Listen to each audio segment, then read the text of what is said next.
ಹೆಸರು JS ಡ್ಯಾನ್ಗೌಡ್ರು ಅಂತೇಳಿ. ನಾನು DYSP ಹುಮ್ನಾಬಾದ್ ಅಂತ ಕರ್ತವ್ಯ ಮಾಡ್ತಾ ಇದ್ದೀನಿ.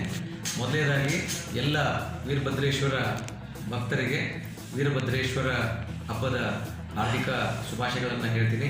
ಜಾತ್ರೆಯು ಅತಿ ವಿಜೃಂಭಣೆ ದಿನ 25, 26, 27 ಜರುಗುತ್ತೆ.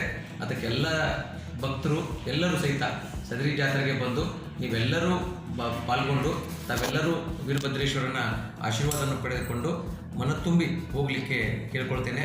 ಮತ್ತು ಈ ಜಾತ್ರೆಯಲ್ಲಿ ಸುಮಾರು 1 ಲಕ್ಷದಿಂದ 3 ಲಕ್ಷ ಜನ ಬರುವ ನಿರೀಕ್ಷೆ ಇದೆ.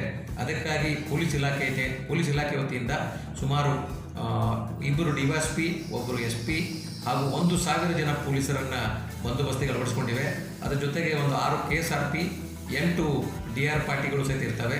ಅದರ ಜೊತೆಗೆ ನಮ್ಮ ಪೊಲೀಸ್ ಇಲಾಖೆಯ ಸ್ವಾಟ್ ಟೀಮ್ ಮತ್ತು ದ್ರೋಣ ಸಹಿತ ನಾವು ಹಾರಿಸ್ತಾ ಇದ್ದೇವೆ. ಎಲ್ಲ ಬಂದೋಬಸ್ತ್ಗಳನ್ನು